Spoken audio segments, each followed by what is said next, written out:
Olá, sejam bem-vindas e bem-vindos a mais um episódio da segunda temporada do Lifetime WCast, o podcast que é feito por mulheres e para mulheres.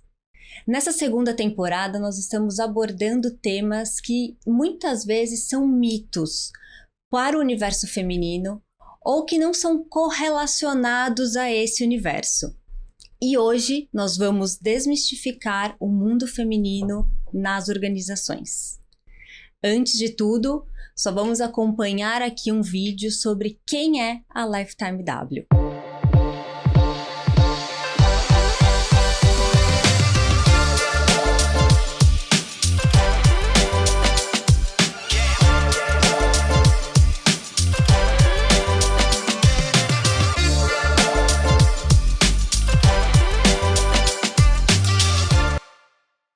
No episódio de hoje, nós vamos falar sobre a presença das mulheres no ambiente corporativo e os desafios que ainda existem.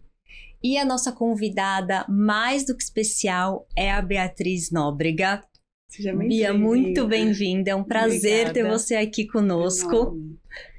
A gente, vou te apresentar rapidamente, depois a Bia vai discorrer sobre toda a carreira dela, que é maravilhosa. Mas a Bia é multiempreendedora, movida pelo propósito de desenvolver pessoas e organizações para que alcancem seu máximo potencial e deixem um legado único. Com mais de 25 anos de experiência em desenvolvimento humano e organizacional, ocupou diversas cadeiras como CHRO, mentora de liderança, conselheira consultiva e fiscal e membro de comitês, principalmente de pessoas e cultura. Obrigada pelo convite, é um prazer estar aqui com vocês, num tema que é tão caro e importante, pois afinal no mundo corporativo as mulheres já estão há muito tempo, mas ainda não ocupam todo o espaço que deveriam. Muito por conta, eu brinco que não tem culpados e vítimas, somos todos culpados e vítimas, né? Homens e mulheres somos todos parte dessa história de muitos e muitos anos. Só que somos nós que podemos transformá-los, né? Sim. Transformar esse futuro. Maravilhoso, Bia. Por falar em humano, nós gostaríamos de presenteá-la. Que legal! Um livro com um tema super interessante, acho que tem tudo a ver com você. Humanamente Digital, Inteligência Artificial Centrada no Humano, de Cássio Pantaleone. Que demais! Obrigada! É um presente importantíssimo. Inclusive até porque eu retomei uma coluna no IT Forum, um portal de profissionais de tecnologia, e o meu tema lá é humano. Olha só, perfeito. Porque, não existem coincidências. Não existem coincidências, só sincronicidade. Exatamente. É um livro do nosso parceiro, o Ecossistema Inova. A gente vai rodar aqui um videozinho para que vocês conheçam a Inova no detalhe e entrem no site, se inscrevam nos cursos. A gente já fez alguns, eu já fiz um. Que legal. E fiquei encantada. Então, vamos rodar o vídeo e a gente já volta.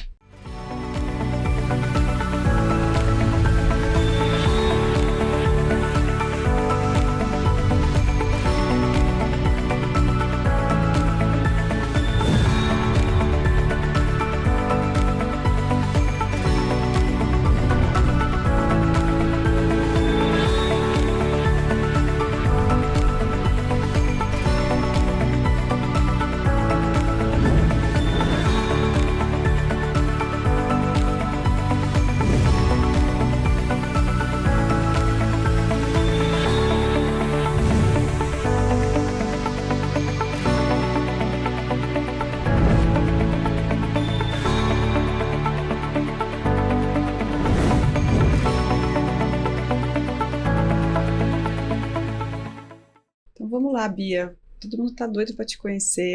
Eu queria saber um pouco, conta pra gente um pouco da sua trajetória e como ela caminhou aí, porque não deve ter sido do dia pra noite, né? Não. Que ela caminhou até hoje, como você tá? Conta um pouquinho aí. Claro, com prazer. Bem, queria trabalhar com pessoas. Tá. Até eu estava lembrando que quando eu estava entrando ainda na psicologia na USP, um jornal, nem lembro se foi a Folha ou o Estado, fez uma entrevista. Por que você está fazendo psicologia? E eu falei, porque eu quero trabalhar com pessoas, nas organizações. Eu já sabia que eu queria trabalhar com pessoas nas organizações. Só que eu fui fazer a USP. A USP tem toda um viés biológico, inclusive, tem um viés clínico, um viés até comportamental. Eu ia falar isso. E eu falei, não, então o que eu vou fazer é, enquanto eu estiver na faculdade de psicologia na USP, vou fazer aulas na FEA, e fui fazer algumas aulas, e depois farei pós na GV. E foi o que eu fiz. Né? Na época, até preciso me informar melhor, mas na época tinha o SEAG, que era um curso bem longo, que era muito comum na minha época, né? Todos os engenheiros no caso eu psicóloga, não eram muitos que tinham, mas os engenheiros, os economistas, os advogados costumavam fazer o SEAG na GV, porque era um curso de 2 anos e meio em administração. E tinha muito mais homens. No curso? Sim. E na psicologia muito mais mulher. Muito mais mulher. Mas no SEAG, então eu fui fazer como formação, né? Sim. Então, logo quando eu me entendi o que eu estava fazendo dentro da psicologia na USP, eu falei, poxa, eu vou precisar me complementar minha formação. E foi o que eu fiz. Depois fui fazer a especialização em administração na GV, foram 2 anos e meio. Mas, de fato, desde o início eu queria trabalhar com recursos humanos. E eu tive, eu vou dizer a sorte, mas né, acho que nem tudo é sorte, eu digo a grande sorte, a boa sorte, né, que é a sorte que a gente procura, a gente trabalha para ela. Né? E eu trabalhei para isso, eu trabalhei para entrar no programa de trainees, eu fui a primeira psicóloga de um programa de trainees que só entrava engenheiros, economistas, administradores, contadores.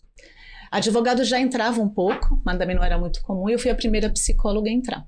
Para isso eu tive que passar no GMAT e no TOEFL. Então tive que sim ter um bom raciocínio, né, lógico, matemático para ser aprovada, fui.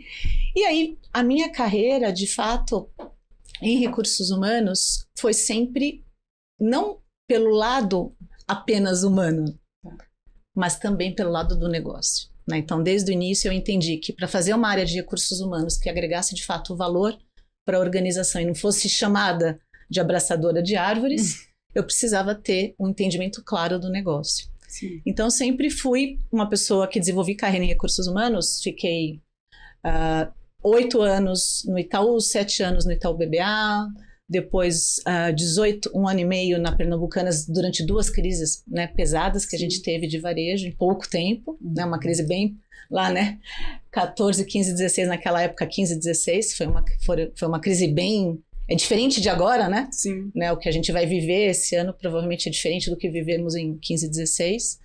Depois numa empresa de tecnologia e no fim acabei voltando para um banco digital. Né? A área financeira sempre está com você. Não, a maior parte da carreira é a área financeira, um pouquinho de varejo, um pouquinho de tecnologia. E foi ótimo, porque tecnologia e varejo, para você entender que você consegue fazer com muito... Eu achava que tesouraria, né? Vocês que viviam o mundo financeiro, a gente acha que assim, não. O mercado financeiro é enlouquecedor, cada dia é um dia. Varejo, cada hora é uma hora. Cada hora é um dia. Né? Então, se você não vendeu de manhã, né? No caso hoje está calor, se você não vendeu de manhã os shorts e a camiseta, você vai ter que vender à tarde. Você não tem opção. Você não tem opção, você tem que vender à tarde. Então, como é que você vira a loja inteira para vender o que você não vendeu de manhã? Tinha que vender aquele produto, porque você sabe o que está chegando e tudo mais. Então, assim, eu primeiro descobri isso, né? Que no varejo a velocidade é outra. É mais até do que o mercado financeiro, só que com uma falta de recursos absurda, né? Porque a margem é muito, muito, muito pequena. Então, de fato, você tem que ter uma eficiência operacional, um modo de trabalhar muito diferente do que eu tinha no mercado financeiro. No mercado financeiro eu tinha... Né, já cheguei a ter orçamento de 8 milhões para 3 mil pessoas. No varejo, eu cheguei a fazer com 150 mil o orçamento de um ano para 11 mil pessoas. No auge da crise, meu orçamento foi para 150 mil reais para treinar e desenvolver 11 mil pessoas num ano. Em 2016, 2015 esse. Então, assim, de fato, isso foi muito bom para me provar em cenários completamente diferentes. Em cenário no qual há excesso de recursos e possibilidade de você fazer coisas incríveis, muito avançadas, né? Até o momento em que você não tem recurso nenhum e você tem que usar criatividade e o ser humano e a tecnologia. No caso, foi o que eu fiz. Sim. Contratei uma ferramenta de autoria, que você consegue desenvolver. Meu próprio time desenvolvia cursos à distância Então, meu time foi treinado com tecnologia para desenvolver cursos à distância e nós mesmos desenvolvemos os nossos cursos, fizemos vários trabalhos via multiplicadores e assim por diante. E tecnologia também não era muito diferente, eu também tinha uma margem, o maior custo era pessoal, né? Era uma empresa que basicamente quando você não trabalha, você não é fornecedor de sistemas, né? Você é fornecedor de soluções tecnológicas, né? No caso era eficiência em tecnologia, a gente era pessoas. Nosso diferencial era pessoas. Então, portanto, o meu maior custo da empresa era pessoas. E lá, justamente nos 2 anos que eu tive que adequar toda a realidade de políticas e práticas de RH para dar conta dos desafios do negócio. Então, assim, minha carreira foi, embora maior tempo no mercado financeiro, obviamente vivi várias crises no mercado financeiro, várias realidades de governança e companhia.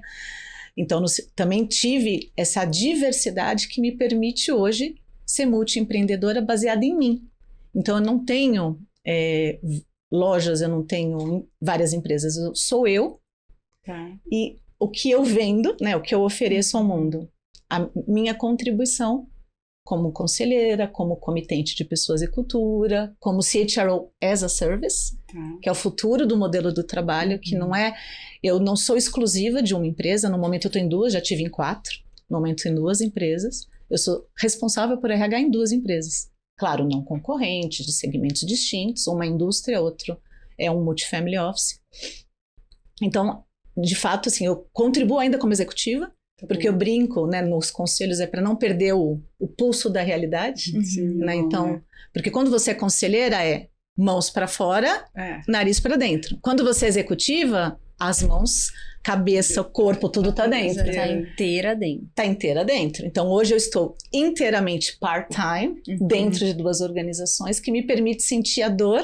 E quando eu tô no conselho, especialmente porque hoje eu tô no conselho de uma startup de HR Tech, né? Então, produtos, solução tecnológica para RH, eu consigo navegar muito bem, né, na realidade, porque eu conheço a realidade dentro e a realidade fora. É sensacional isso. Aí faço influência de RH, faço mentoria de liderança, inclusive para conselheiros nos temas de comitê pessoas, né? Porque muitos conselheiros, na verdade a maior parte dos conselheiros não tem know-how em pessoas, é o know-how financeiro, jurídico, mais comum, né? Então eu preparo eles para os comitês pessoas, ou para os conteúdos estratégicos de pessoas no conselho, aula, influência, e aí vai. E aí, você mesmo falou, né, que toda vez que você tem que entender desse negócio mais, quando você vai para uma consultoria de uma empresa, você mergulha o que essa empresa faz para depois montar um plano de ação. Sim. Isso deve ser é uma delícia, deve ser uma delícia, porque é uma coisa que você nunca viu, eu vou entender de tudo, e tem que entender mesmo, né? Não, então, e essa indústria que eu tô agora, por exemplo, é uma indústria que faz airbag, colete à prova de balas e material para blindagem de carros, dentre outros materiais de segurança, né? E tem uma missão linda de salvar vidas, e a gente salvou todas as vidas usando nossos produtos, nunca falhou nenhum produto, né? Então são milhões de vidas que a gente já salvou. E aí, imagina, é uma coisa que eu nunca tinha trabalhado em indústria e nunca tinha trabalhado, né? Então, assim, como é que é conhecer esse segmento? E aí, isso é muito delicioso, né? Você mergulhar. Até mesmo como influenciadora. Sim. Como influenciadora, eu necessariamente faço mystery shopper, se é um produto final, então eu quero viver a experiência. Eu faço ouvidoria nos grupos de RH, se alguém fala de um produto ou do concorrente. Eu faço esse trabalho de inteligência de mercado, de ouvidoria mesmo, então quando é uma reclamação do produto, do serviço no caso, né? Do serviço de RH que eu sou embaixadora, eu puxo para o privado e resolvo a solução dos outros RHs, né? Resolvo o problema, dou fim ao problema, e assim por diante, porque eu acho que a gente tem que ser diligente, né? Não é porque é a brincadeira do conselho, né? Brincadeira não, é a realidade, né? Mãos para fora, nariz para dentro, sim, né? Você não vai colocar a mão na massa. Também. Não é por isso que eu vou, tipo... eu só dei o conselho. Só sou do conselho, não, né? Eu conheço o mercado, eu conheço concorrentes, eu entendo a dor desse cliente. Eu entendo a dor, e aí, né, eu de fato vou agregar valor, e muitas vezes, até como embaixadora, o que eu faço é conectar negócios mesmos, né? Então, poxa, olha, que você pode fazer um negócio com essa empresa, e aí eu vou conectando tudo isso que gira em torno, né, dos meus negócios baseados em mim. Mas eu falei demais de mim. Maravilhoso. Não. Não, maravilhoso. E quando a gente for multi-empreendedora, Era isso, né? né? Olha quão multi é.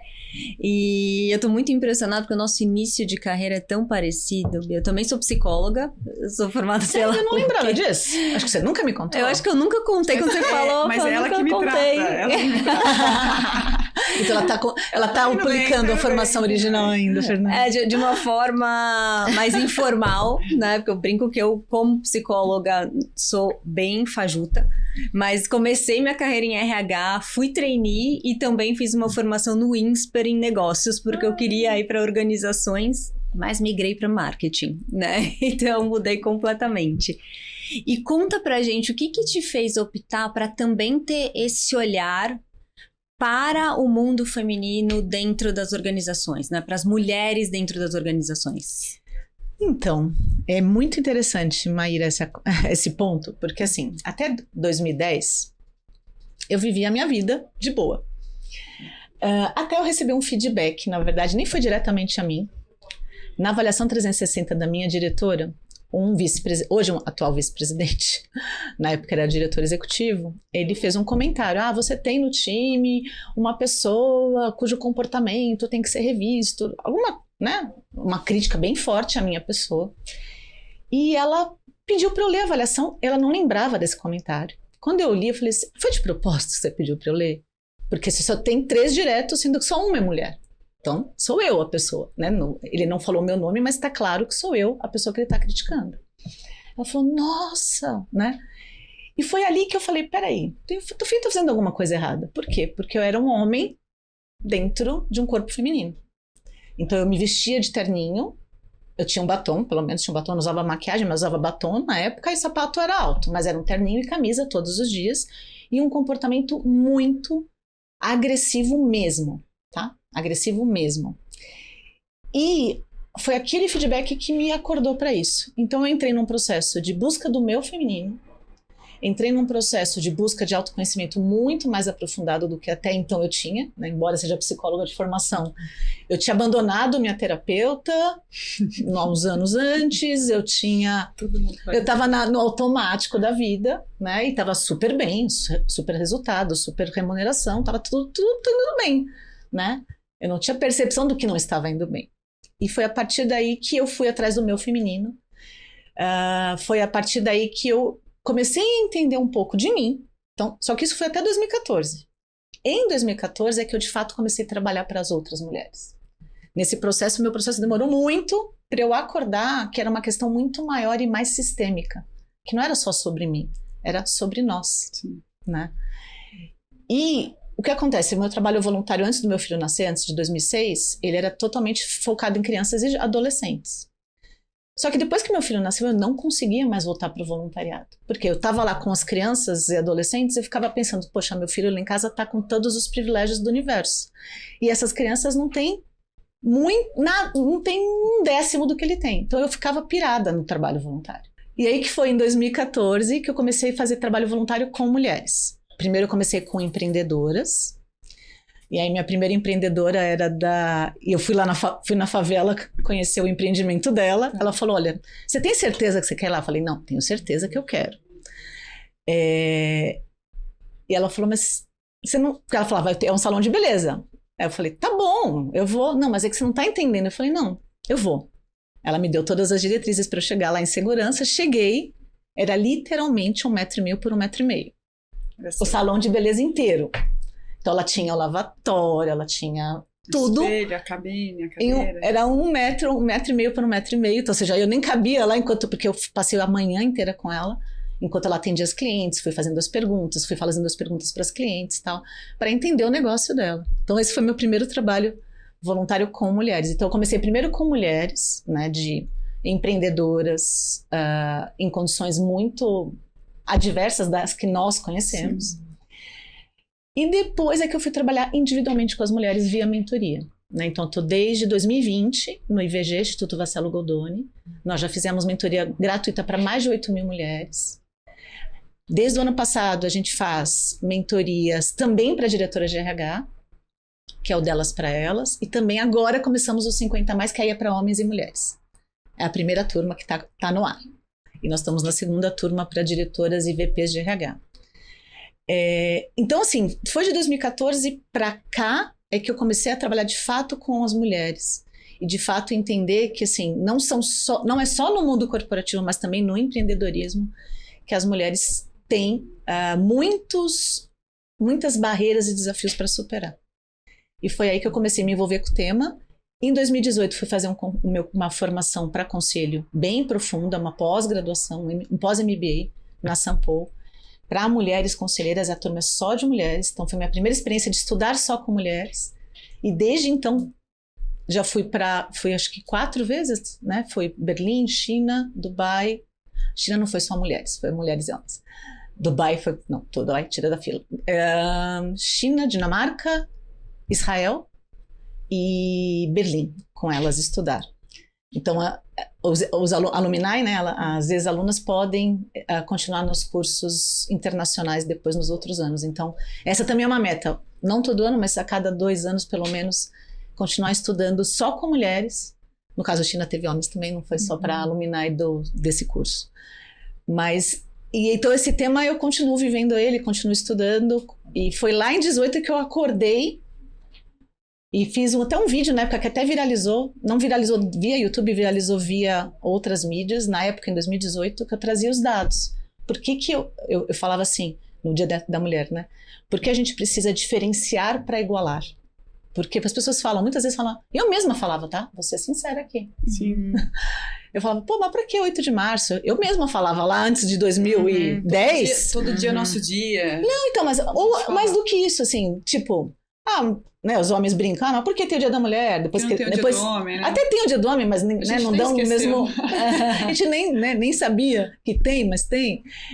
Então, o que acontece? Eu mesma tinha esse próprio preconceito. E aí que eu entendi só em 2018 que a gente precisava diferenciar aquele dia para poder igualar ao longo do tempo.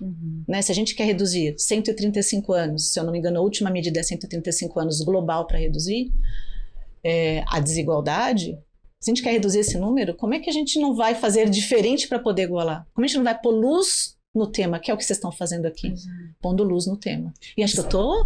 Não, e você falou uma coisa muito de buscar o feminino, né? E isso sempre, nesse seu trabalho aí desde 2014, é uma dor frequente, assim, não é uma dor, é algo que você vê sempre, que a mulher, ela esconde o feminino dela para virar meio aquele, eu tenho que ser igual ao homem para poder conquistar. Então, porque no mundo financeiro é total isso, né? É que é um mundo muito masculino, ainda né? Quando lá, eu há 27 anos atrás, quando eu comecei no mercado financeiro, ainda era mais, né? Sim. Né? 70%, 80%, dependendo da área de tesouraria, era 80% homens, né? Não tinha 20% mulheres, sendo que 10% provavelmente era da área administrativa, né? Nem era da área técnica. Tinha 2 diretoras mulheres na época, né? No banco inteiro, né? E o que acontece, assim, eu acho que, na verdade, a liderança hoje, e aí falando de liderança, né? Porque no LinkedIn eu falo de liderança, governança, RH e saúde. Quando eu falo muito de liderança, até que eu não falo muito tempo, faz tempo que eu não faço post a respeito disso, mas a gente fala muito da liderança que pega os estereótipos dos 2 gêneros, o melhor dos 2. Né? Então, sim, existem estereótipos do gênero masculino que a gente tem que trazer, como existem estereótipos do gênero feminino que a gente tem que trazer. Então, os homens, de fato, tem coisas que são mais naturalmente femininas das mulheres, tem coisas que são mais naturalmente dos homens. E o melhor é a junção disso tudo. Sim, seria o melhor dos mundos. O melhor dos mundos. Então, assim, só que nós, mulheres, entendemos por quê, né? Até trouxe aqui o livro da Vera Regina, tinha comentado com a Maíra. Eu vou ler esse livro. Que assim, eu tô com ele desde... vocês viram? É um livro que, na minha casa, é o livro que tem mais orelhinha, é esse, tá? Tem autógrafo dela, já levei ela para um monte de lugar comigo. Chama Vamos Voar Juntas. Por quê? Porque a Vera trabalhou a vida inteira como executiva de empresa automobilística. Ela praticamente era a única mulher e super, ultra masculinizada, né? Ou por um período, né? E vivendo no automático aquilo. Né? E quando ela acorda para isso, e ela fala, ela foi estudar, foi fazer uma tese na GV de mestrado, e ela foi estudar os desafios sistêmicos das mulheres. E um desafio sistêmico é a ultramasculinização do líder e dos gênios. Quando você vai na internet e fala assim, líderes, 95% que aparecem são homens. Gênios, 95% são homens. Então, de fato, quando a gente entra no mundo corporativo, hoje menos, mas no passado muito, os nossos modelos eram todos masculinos. E eu, no meu caso, para entrar mais fácil nessa persona, eu me vestia de homem, literalmente. O cabelo ainda era longo e o batom, mas o resto da roupa era um terno e uma camisa masculina. Risca de giz, tinha risca de giz preto, marrom, vermelho. Tinha vermelho, mas era normalmente preto, cinza e marrom. E um marinho, vai. Então, assim, de fato, porque esse era o modelo. E o comportamento, né? Então, por exemplo, eu tinha um apelido de trator. As pessoas me chamavam de trator. Você conhece alguém, mãe? Imagina. Não? Mas assim, Amandona, trator, era por quê? Quando nós somos líderes firmes, assertivas, para o homem, nossa, que líder assertivo. Para a mulher, nossa, que trator. Que mandona. Que bruxa, que monstra, sei lá. Imagina como e aí deve vai. ser em Precisa casa. falar assim. Não é? E quando, na verdade, é só a firmeza e a assertividade. Que para nós é visto de uma outra forma ainda, né? Então, acho que a gente tem... ou quando um homem, né? Porque, de fato, hoje, ainda mais com o nível de burnout, né? O nível de estresse, o Brasil é o segundo mais estressado, o primeiro mais deprimido do mundo. O que está acontecendo, né? Então, de fato, independente se você é um líder do gênero feminino ou masculino, nós precisamos, como líderes hoje, ter uma escuta muito mais ativa, trabalhar muito mais a empatia, né? Ter esse olhar de cuidado que 10 anos atrás a gente não tinha. E que a mulher tem mais que o homem. A mulher tem mais que o homem, então. E isso é um dos elementos. Esse é um dos elementos do cuidado que é mais naturalmente desenvolvido pela mulher e que os homens foram se desenvolvendo para dar conta dos desafios atuais. E que só vai se. Né, com o digital, o humanamente digital, é isso. O que a gente vai fazer de diferente? O que o ser humano vai fazer de diferente? A criatividade. O que ele vai fazer de diferente? O cuidado. O olhar empático que a máquina não vai fazer. Não vai fazer ao nível, no nível desejado. Eu mesma entrevistei o ChatGPT um dia, tá? Inclusive, produtor, cadê o ChatGPT entrevistado? E ele não tinha sensibilidade. Algumas respostas que ele deu. Ele é um trator, né? Ele não teve sensibilidade do tipo, eu não sou humano. Eu não, tipo assim, mas não era... Olha, Bia, eu não sou humano, então não tenho condições de responder. Eu não sou humano, não tenho condições de responder. Tipo... Cara, ele está sendo entrevistado, ele sabia que estava sendo entrevistado por mim no podcast, ele sabe qual é o podcast. E eu falei, cara, né? Você fala, tá bom. Tipo, dá pra cortar, produtor, né? Porque assim, você fala, oi, não saiu no ar, vou cobrar o produtor pra pôr no ar. Boa. A gente coloca o link, saindo pra gente, que a gente coloca o link pra quem quiser mas assistir. já fica aí, gente, desabafo corporativo, fica o convite pra vocês nos seguirem lá e nos acompanharem. Mas, realmente, assim, a gente precisa dessa sensibilidade do líder. Mas quando a mulher apresenta, ela é sensível. Nossa, ela é muito ela mãezona, é frágil. Né? Mas é muito mãezona, você tem que ser mais dura, né?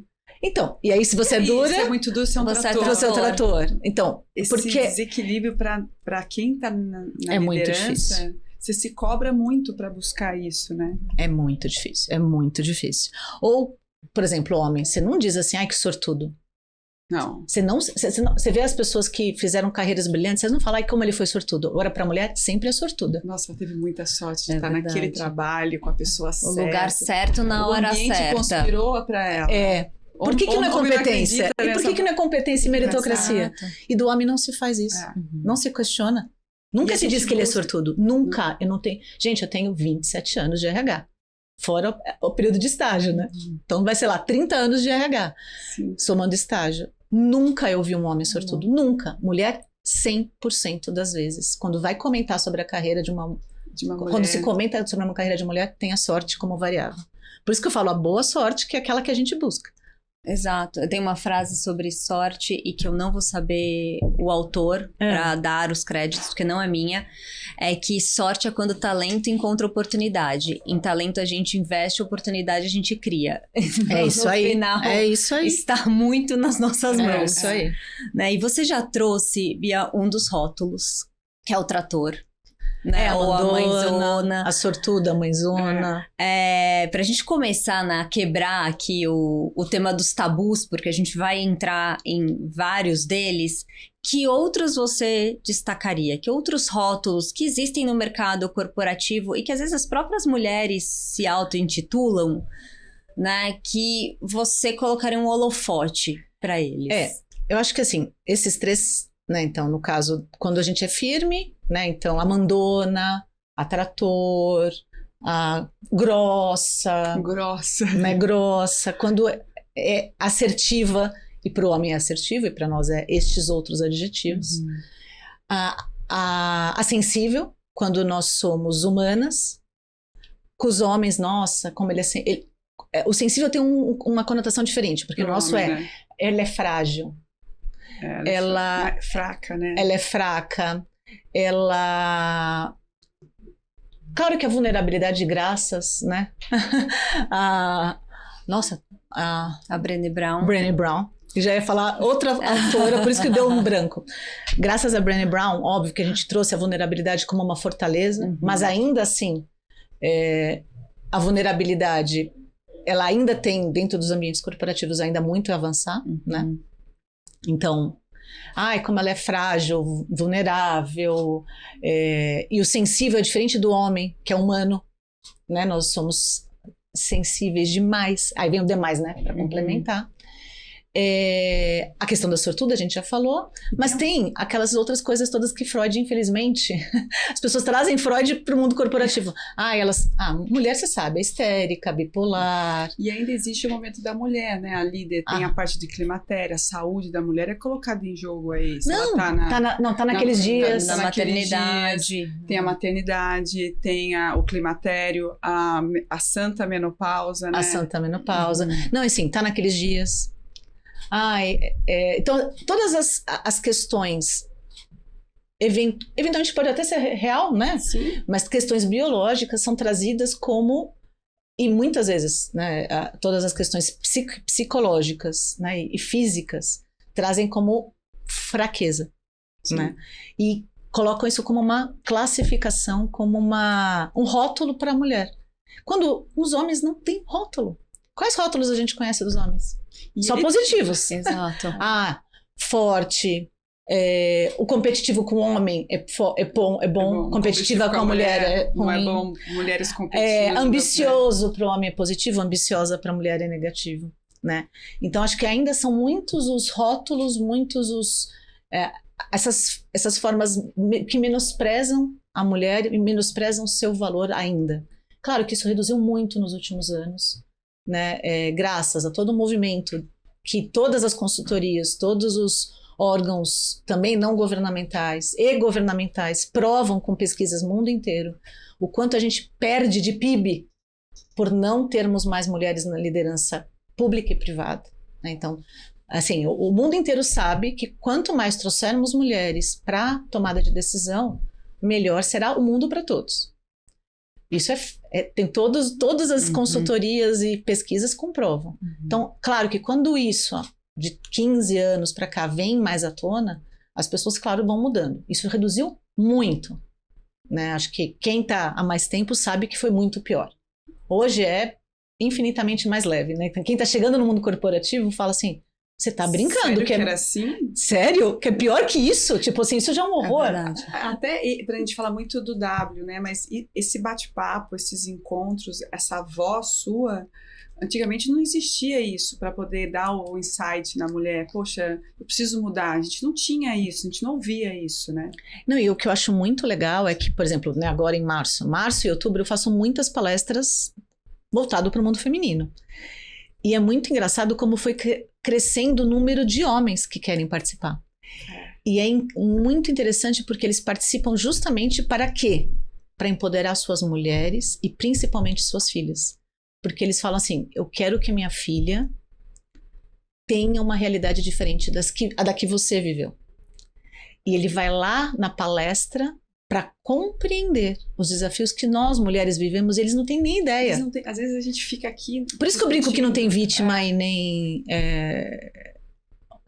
culpado. Sim. Porque somos todos frutos de tudo isso. Eles também são frutos. Eles também nem têm ideia de muitas coisas que a gente vive. Sim, sim. Né? E eu até quando eu li esse livro, por isso que eu vivo com ele grudado desde agosto 23 que eu ganhei, porque assim, eu mesma com 25, 27 anos, eu não tinha noção de todos os desafios sistêmicos da mulher. Eu trabalhando com RH, trabalhando com milhares de pessoas todos os dias. Eu não tinha noção de todos os desafios sistêmicos ainda. Num processo que começou lá em 2010. Aprofundou em 14 e foi de vez em 2018. Então assim, poxa, 2018 para 23 já tinha sido 5 anos. É bastante tempo, né? E ainda eu descobri muita coisa. E isso acontece muito mesmo, Bia. A gente conversou, né, bastante sobre o livro, e a gente vai colocar à luz de vários temas que se falam aí. E eu, às vezes, né, e eu troco muito com mulheres líderes, eu já ouvi a frase: não aconteceu comigo, eu nunca passei por nenhuma situação de machismo, isso nunca aconteceu comigo no mercado de trabalho. E aí, conforme você vai entrando em cada um dos pontos que a Vera coloca, não tem uma que não fale, opa, passei. Mas eu não tinha consciência de que isso estava enraizado nessa cultura, que, de novo, não tem vítima e algoz, não é esse o ponto, né, que a gente quer chegar, mas faz parte de uma cultura que todo mundo foi vivendo juntos, e que bom que agora, né, a gente tem ainda mais oportunidade de trazer esses temas, né, e quebrar um pouco dessa história que vem sendo construída há tanto tempo. Acho que ter consciência de tudo isso já é o primeiro passo. Né? A gente, né, o autoconhecimento, no fundo, é isso. E no caso, como é uma questão social, da sociedade, então ter consciência sobre isso é o primeiro passo. Mas a gente precisa fazer mais do que só ter consciência, a gente precisa agir. Sim, exato. Né? Então eu fico muito feliz quando os pais falam: eu quero dar um mundo melhor para as minhas filhas. Eu quero que elas tenham realmente, né, assim como eu acredito que todos nós temos potencial ilimitado, eu quero que a minha filha desenvolva o máximo potencial dela, se assim ela quiser. E onde ela quiser. E também, você, por exemplo, eu tenho filho homem, o mundo também. masculino é prático, mas você também criar o teu filho para ter esse respeito com a mulher, porque às vezes, sabe, para as coisas conversarem no futuro, né?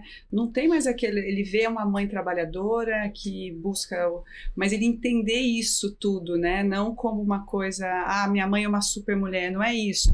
Porque eu vou entrar no assunto, pode falar? Que a terapeuta dele falou para mim, eu estava criando um filho como se eu fosse uma super mulher. E tá tudo bem eu ser a mãe dele que trabalha, você tem que ter sentimento, e a criança, o menino precisa ver isso, que a mulher, além dela ser forte, ela também é frágil. Esse universo, para ele acolher quando você precisa, né? Então, assim, para mim mudou, foi um insight de uma terapia do Pedro que fez a minha vida mudar. Que legal. Muito bom. Para buscar esse feminino, que né? a mãe é humana, que a mãe é com humana, as dores e delícias de ser essa ela não humana. Assim, a super mulher, não. Tipo a rocha que faz tudo. Não. É isso aí, muito bom. Muito bom. E a Vera, no livro, traz diversos mitos. A gente não vai conseguir permear todos, infelizmente, mas fica a dica de leitura. A gente pode colocar aqui também na descrição. Mas eu queria muito, Bê, que você entrasse em alguns deles que a gente elencou, né, como sendo talvez um pouco mais cruciais para esse momento. Então, eu até escolhi os mitos do Women in the Workplace da McKinsey. Ou seja, McKinsey, todo mundo reconhece, né? Conhece e reconhece. E eles destacaram 4 mitos. E eu achei muito legal trazer esses para que a gente possa tratar. Então, acho que até trouxe cola aqui para não furar. Então, o primeiro mito, segundo esse relatório, é que as mulheres não são tão ambiciosas quanto os homens. Elas são. Nossa, Somos. A realidade é que a gente quer crescer, sim. A realidade é que a gente quer ser promovida. A realidade é que a gente quer mais, sim. E aí o dado, 80% deseja ser promovida e 96% considera sua carreira importante. A questão é que a gente tem barreiras invisíveis. Então a gente tem sim menos oportunidades, a gente tem sim dúvidas das nossas capacidades, porque o mundo vai nos colocando em dúvida o tempo todo. E a gente tem sim expectativas muito baseadas no que a gente olha para cima. E aí a gente entra no segundo mito, segundo o Women in the Workplace, que é o maior obstáculo para o avanço das mulheres é o teto de vidro. Na verdade, o maior obstáculo é o degrau quebrado, que é o quê? Quando a gente sai de contribuidor individual, pensando no pipeline de liderança do Rancharan, né? Então, primeiro nível, somos todos autolíderes de nós mesmos, sim, certo?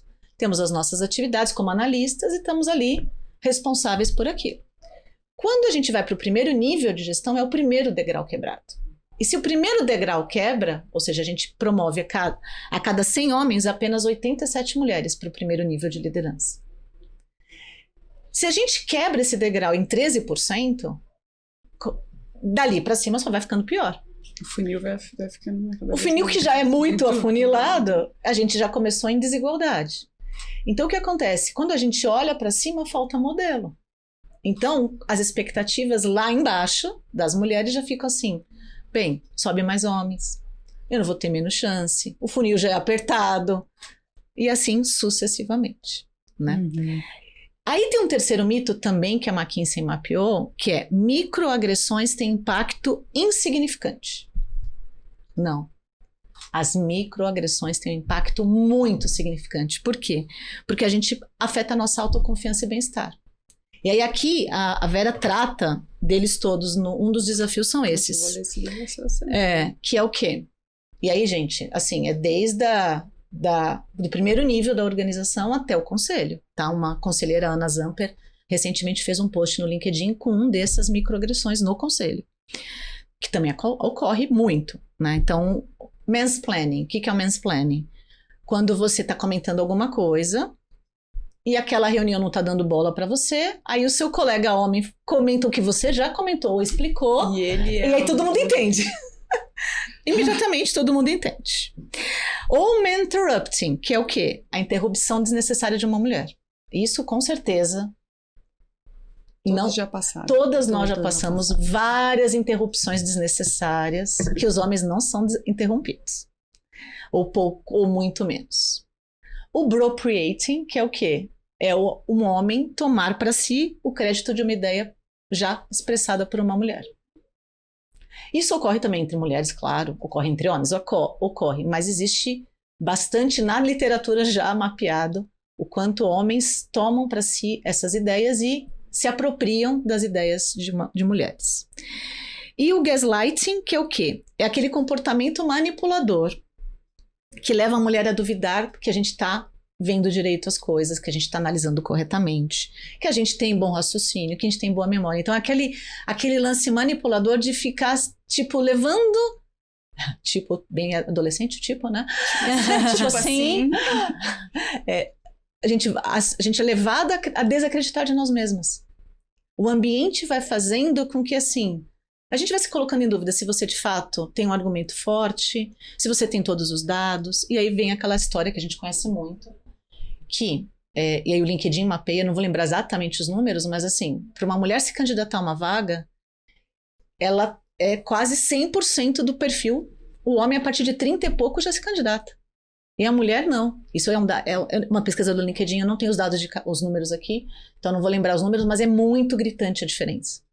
Né? As mulheres têm que estar ali quase 100% para se candidatar, enquanto os homens ali com poucos por cento já vai adiante. E o último mito que a McKinsey traz é que a flexibilidade no trabalho é uma necessidade da mulher. Gente, não. Não. A flexibilidade é valorizada por todo mundo. Por isso essa discussão infinita do trabalho híbrido. Eu sou a favor do trabalho híbrido. Nem só remoto, nem só presencial. Porque o híbrido traz ali, ainda que seja 1/4 ou 2/3, né? Eu vivi mais 1/4 e 2/3 na minha vida.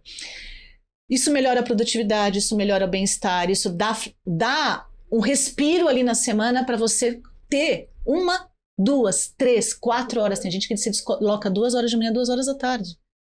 Para você. Sim. Isso não tem preço. Isso é o melhor e o maior benefício que você pode dar. né? Na sequência vem educação, alimentação e por aí vai. Mas acho que esse mito, não, todos precisam de flexibilidade. Todos, não é só as mulheres. Claro que quando não tem flexibilidade, nós mulheres que ainda carregamos o peso de outros papéis mais que os homens, e isso é uma coisa que a gente precisa mudar na sociedade. O homem tem que contribuir dentro de casa, tem que ajudar nas tarefas domésticas, tem que ajudar nas tarefas dos cuidados com filhos e pais, né? Sim. E não só as mulheres, né? Somos todos iguais, no sentido se somos um casal e se temos responsabilidade, ambos devem contribuir. Mas o fato é, hoje, como ainda pesa sobre a mulher o cuidado, claro, a flexibilidade tem um peso ainda maior para a mulher. Mas não significa que a gente demanda mais que o homem. É que nós Os nossos pratos, então a gente tem vários pratinhos. Então a gente precisa primeiro passar mais pratos, dividir os pratos, né? E aceitar que todo mundo quer flexibilidade. Sim. E, infelizmente, as empresas que não se atentarem para isso vão perder no longo prazo, com certeza. Às vezes a culpa é nossa de não querer dividir esses pratos, né? Tem alguns que a gente não divide, né? Nós também precisamos mudar, né? Você falou muito sim, a gente tem que se posicionar e fazer isso, né? E sendo sincera, eu comecei a mudar em 2020 na pandemia, porque eu não tinha mais o que fazer, né? Eu deixei as pessoas que me ajudavam em casa, seguras, e eu falei, meninos, me ajudem, porque eu tenho um marido e filho, né? Os meninos é o marido e filho, tá? Marido e menino. Meninos, vocês precisam me ajudar a cozinhar, a limpar, a lavar. Porque senão eles não vão ter essa proatividade de fazer isso. Com certeza. É muito difícil a gente proatividade. também delegar isso, né? É isso. Você estava contando, eu acho que eu tenho exemplo para todos, né? Os mitos. Mas tem um que ficou sempre muito forte para mim, que é sobre o ser ambiciosa. Porque eu sou ambiciosa e várias vezes ao longo da minha carreira a ambição foi confundida com ganância. E eu ouvi, inclusive fora do mercado, uma amiga me falando, eu acho que eu não consigo, eu estava solteira na época, acho que eu não consigo te apresentar a ninguém, porque eu não conheço nenhum homem que seja tão ambicioso quanto você. Eu falei, nossa, né? Mas por muito tempo eu me questionei sobre essa minha ambição, né? E cheguei a falar, acho que eu preciso ser menos. Eu quero muito, né? E o querer muito não é o muito dinheiro, não é disso que a gente está falando. É o querer muito em todas as esferas da vida. É a evolução, é o crescimento. Então eu ouvi tanto sobre a minha ambição ao longo da minha trajetória profissional e pessoal, né? Que quando você comentou agora, bateu fundo, assim. Nossa, eu já vivi tanto na pele. Essa situação. Por que você quer tudo isso? Será que você precisa disso, né? Porque no mindset, no fundo, assim, a mulher é a cuidadora, não deveria ser a número 1 financeiramente. Gente, 49,1% das famílias tem a mulher. É a mulher. É o pilar financeiro, né? Então, assim, às vezes é a única. É a única. Né? Então, de fato, é muita coisa pra gente superar. Todas, assim, essa parte de você reprimir, duvidar do seu ponto de vista, né, que é colocado às vezes de forma muito velada, muito sutil,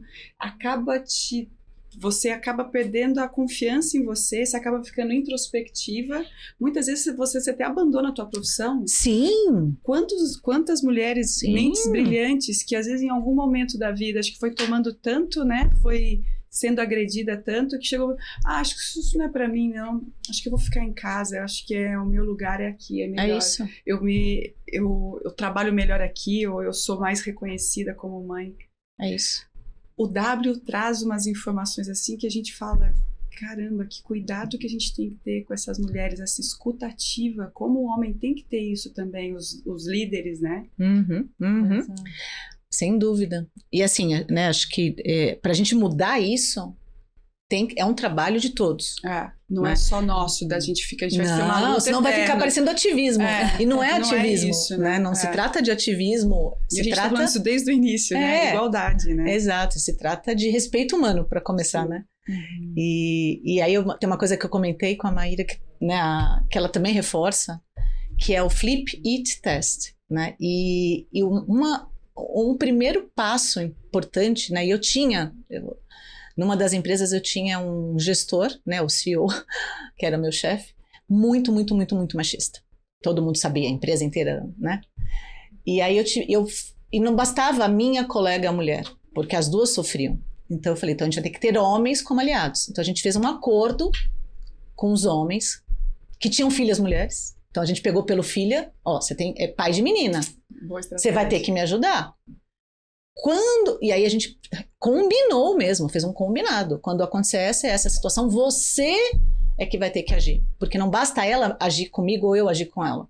Porque vai parecer que é ativismo. Sim. Lá vai as meninas, olha lá, né? Da Luluzinha. Se ajudar. Falando. Então eu te coloquei homens no jogo. Então os homens são aliados importantes. E uma das coisas que eu pedia para eles vamos fazer o teste. Né? Então, por exemplo, sei lá, se o CEO fizesse alguma coisa comigo, né? um comentário inadequado que jamais ele faria para homem, eu falava, então faz o flip it test. Então assim, voltasse para essa pessoa e falasse assim, mas se fosse eu, você falaria desse jeito? Acabou. Nunca falaria daquele jeito se fosse homem. Nunca. Né? Ou ela falando da ambição. Gente, eu sou RH há 30 anos, contando, né, a parte não de estágio. Todos os homens pedem aumento. Quantas mulheres pediram aumento? Todos os homens negociam 2, 3 vezes a proposta de admissão. Quantas mulheres negociaram 2, 3 vezes? Uma. Eu contei para ela. Tem uma mulher na minha vida que eu negociei 3 vezes até chegar na proposta que ela aceitou. E qual que é o comentário dessa mulher? Porque deve não, eu sempre... dela, né? Difícil ela, tá se achando, não, né? Eu mesma, quando chegou na última proposta, né? E eu posso falar porque ela me autorizou. Vanessa Reisner, quando foi ser diretora no Itaú, e o Milton Malui, que hoje é o presidente do Itaú, era o chefe dela. Chegou na terceira, eu falei, Milton, cara, não dá, eu não aguento mais. Ele falou, Bia, vai valer. O Milton falou, Bia, vai valer a pena. A gente vai trazer a Vanessa. E realmente valeu muito a pena para o Itaú, a Vanessa Reisner. E eu falo para ela, na frente dela, publicamente, eu falo mesmo, Vanessa, você para mim foi um modelo. E eu uso o exemplo dela, dizendo, cara, a gente tem que ser igual a Vanessa Reisner. Né? A gente tem que sim negociar, por que não? Valor, né? Eu mesma consegui negociar só 2 vezes, assim, né? Até o 2, não passei da 2. E abri mão de muita coisa que homem não abriria ainda. Eu mesmo sabendo disso, tendo essa consciência. Então, assim, é muito nítido. É muito nítido. Para quem está na gestão, na RH, é muito nítido as diferenças. Então, já vivi de tudo que vocês possam imaginar. E é isso, quando você faz o flip it test e fala, e se fosse um homem, você faria isso? Você faria esse comentário, deve dar uma essa interrupção? Deve dar uma pane e pensar, né? Não. Será? Não, acho que não. Claro que não, claro que não. Então, pra gente... Nossa, que delícia. Né? Tem uma luz no fim do túnel também. Vamos lá. Aí você falou para mudar, né, o cenário, você falou da consciência, né? Eu acho que a abertura a essa consciência de todos nós, né? Homens, mulheres, né? Autoconhecimento, essa união, né? E os aliados. Né? Isso é fomentar uma cultura inclusiva, né? Por mais que tenha aí rolando na mídia por conta das questões políticas dos Estados Unidos. Todo mundo dizendo, estou acabando com os meus programas de diversidade e inclusão. Até fiz um artigo na WCD, aqui no Brasil, dizendo, claro, toda organização tem uma realidade própria, tem uma maturidade própria e um momento. Você como recursos humanos, você como CEO, né, comitê executivo ou até conselho, identificar o que faz ou não sentido para cada organização. Agora, que diversidade e inclusão faz sentido para todo mundo, faz. Então, promover uma cultura inclusiva, começando por sensibilizar para os vieses inconscientes que todos temos, homens e mulheres. Né? Então, sensibilizar para os vieses inconscientes, ter programas de apoio, ter os aliados homens nessa condição. Corrigir o degrau quebrado, né? Ou seja, no primeiro, garantir que os processos de promoção ocorram de forma transparente. Eu troco a palavra justiça por coerência e consistência, porque eu acho que justiça tem um valor pessoal envolvido, mas coerência e consistência nos processos, transparência, abertura a todos, sejam homens ou mulheres, mentoria para as mulheres, para que elas se fortaleçam, para que elas próprias superem os seus próprios vieses. No caso, depois que a pessoa passou do primeiro degrau, conseguiu não, né, subir para primeiro nível de liderança, desenvolvê-las para que elas consigam continuar sua carreira, né, e abrir portas literalmente para novas mulheres, porque muitas vezes é sobre modelo, né, senão a gente vai para a síndrome do patinho feio. Eu sou a única Ela era única naquela empresa. Eu sou a única. Então, eu sou mais um. Não sou mais uma, né? Acho que... E uma responsabilização mesmo, né? Acho que as organizações precisam olhar para dentro de si e falar, eu tenho dentro da minha organização o censo? Claro que não. Imagine ter o censo por nível hierárquico. Claro que não. Mas, poxa, se o Brasil é diverso, e isso é um diferencial, e isso traz resultado financeiro, isso traz inovação, isso traz mais prosperidade para a organização, por que não vou investir na diversidade? E, gente, tudo isso é muito mais difícil para as mulheres negras. Nós, como mulheres brancas, ainda somos muito privilegiadas em relação às mulheres negras, né? Eu estudo também muito esse tema, temos muitas mulheres negras com a gente no IVG, ajudando nós todas a mover esses números. E a gente se responsabilizar por isso, né? É muito, muito importante.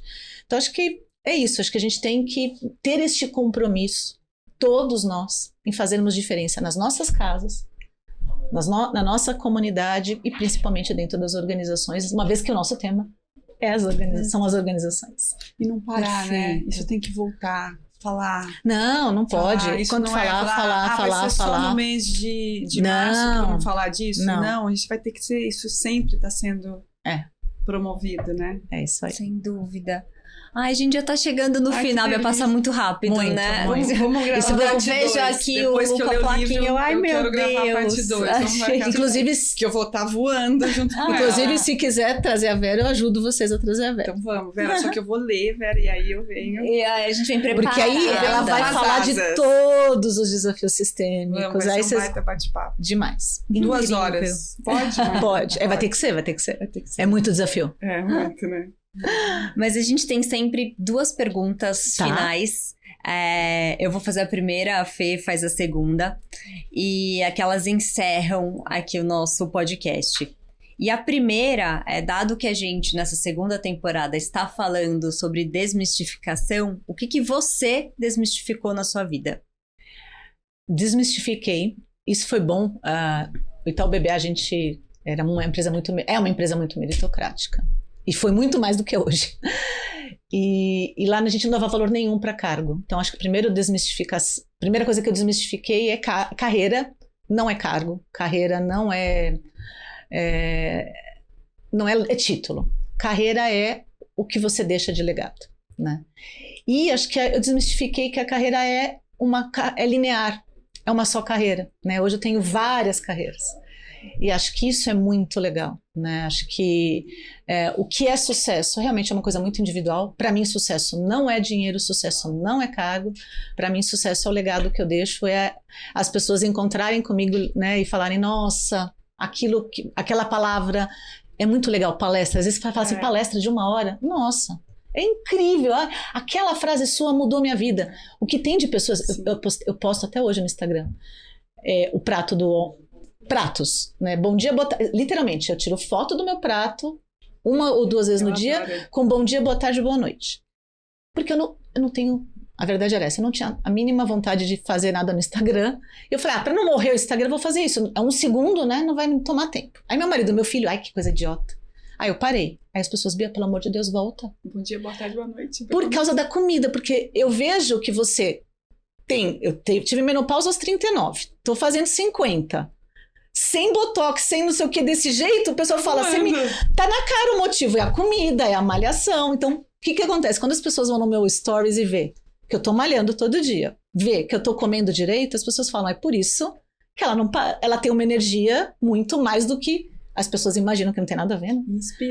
Inspira, né? Então, assim, é desde a foto da comida até uma frase da palestra, um slide, um post no LinkedIn. Você fala, gente, isso para mim é sucesso. Isso para mim desmistificou muita coisa. Porque é o impacto. E isso é muito legal do multi-empreendedorismo baseado em mim mesma, que é o quê? Eu não estou impactando uma empresa, eu estou impactando mais de uma empresa, eu estou impactando não só 1.000, já trabalhei em empresa de 80 mil colaboradores, mas hoje eu impacto milhões. Nos últimos 90 dias eu tive quase 3 milhões de impressões no LinkedIn. Então você fala assim, poxa, 3 milhões de pessoas tiveram contato com o meu conteúdo em 3 meses. O impacto é diferente. Então isso para mim é sucesso, é impactar de fato com uma palavra, uma frase, uma foto, a vida de outras pessoas e mudar. Então tem gente que começou a comer direito, gente que começou a malhar, gente que saiu da obesidade mórbida, tem de tudo. Gente que foi fazer intercâmbio no exterior. A gente fala disso, a gente precisa de inspiração, né? A gente precisa de um modelo, né? Não, seguir, eu tenho pessoas... Para admirar, para querer ser, não ser igual, mas poxa, esse caminho é um caminho que eu quero seguir. Fez bem para ela, deixa eu tentar se vai fazer bem para mim. Não, e tem pessoas na África, tem pessoas no Nordeste que eu nunca vi. Mas assim, eu tenho uma já relação de amizade. Porque a pessoa fala, aquilo me impactou, eu mudei isso, eu fiz aquilo. Eu falo, gente... E assim, pessoas no mundo todo. É muito legal. Tem pessoas, ou autores de livros, você fala assim, gente, ele me contatou no LinkedIn. Porque é isso, assim, você comenta um livro, aí o autor entra em contato, aí ele quer te encontrar. É muito legal. Mas a Bia, eu conheci a Bia na pessoa física. A Bia é essa contando dela. Eu acho que essa transparência faz as pessoas... Porque a inspiração também é isso, né? A verdade, né? Verdade. A autenticidade. Acho muito... Eu falo muito disso. Eu sou a mesma pessoa em qualquer ambiente. Você é uma pessoa... Eu lembro quando ela começou, essa história do prato, é uma história que eu já ouvi antes, e ela conta desse jeito, né? Com a vibração. Tô virando influencer, Fernanda. Virei de LinkedIn, não de Instagram. Não de celebridades. Mas eu lembro desse comentário, e aí veio na minha cabeça, é isso que inspira as pessoas. Autenticidade. E é genuíno, né? Outra pergunta ela já respondeu, né? O legado. O legado é isso. É verdade, legado. Então... mas acho que, assim, acho que assim, hoje ser melhor que ontem. E se amanhã eu for melhor que hoje, e as pessoas que me seguem, que me ouvem, que trocam comigo, também tiverem esse mesmo impacto, imagina como o mundo pode ser melhor. Se a gente quiser ser 1% melhor, né? Então, é isso. Nossa, obrigada. Muito obrigada. Muito obrigada. Eu não paro de falar, se vocês não cortarem. Foi maravilhoso. Sabe aqui, a gente vai ter ficar. segunda parte, né? Vai ter parte 2. Tem que ter, tem que ter. Muito obrigada, Imagina, um prazer. Trocar e compartilhar com a gente tanto conteúdo rico. A gente agora pede para que você que está nos ouvindo ou assistindo, compartilhe também esse conteúdo, esse episódio, né? Faça com que tudo isso que a gente conversou aqui chegue em ainda mais pessoas, para que a gente espalhe conteúdo bom, porque conteúdo bom tem que ser compartilhado. E a gente espera vocês no próximo episódio. Obrigada. Obrigada, gente. Obrigada. Um beijo.